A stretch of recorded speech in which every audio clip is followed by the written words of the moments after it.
now, primarily folks that are interacting with this resource are known contacts.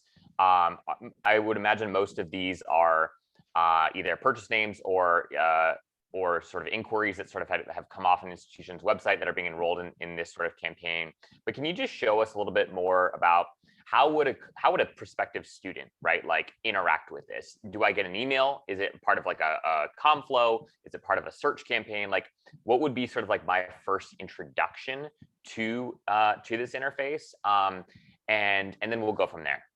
Yeah, I mean, you hit the nail on the head, right? The initial use case for using Conduit content is any identified prospects. And Okay. what we do is we help develop the strategy around how to engage those prospects. It's going to be different content for a search name versus a inquiry Sure. versus an incomplete applicant or an admitted student, right? And so we develop the content plans around what those students are going to need at those different phases of the process.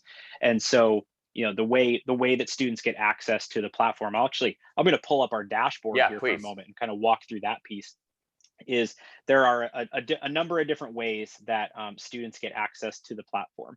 And the first is what we call a Q token. And what a Q token allows us to do is create essentially a personalized URL or a GUID, identifying each student and say, we want to drive that student into the platform. And that can be delivered via email or text, right? And so the way the process works, I'm in my Conduit University, demo instance of our environment. That way, I don't break a client's environment here. But the way this process works, and we have little nuggets of wisdom here that you can expand with when you're in the dashboard for different resources.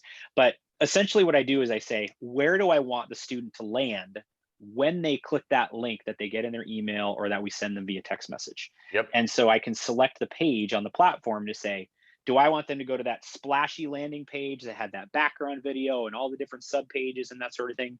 Great, I'll point them to the platform landing page. Or let's say I'm promoting specific content on a specific page, and I want that student, when they click that link, to go directly into the financial aid overview, because it's really important to focus on that. We know that that FAFSA filing is down this year. We know that that's a challenge, and we want to be as supportive as possible. Even that one click from having to go from the landing page to the financial aid page, I want to cut that out and just drive them directly to the page. Sure. I can do that. I select that page, and then I can simply click to upload my list. So this would be a list that I have exported from my CRM. I have my identified prospects. I'm going to upload them here, and then simply this will generate the links for those students.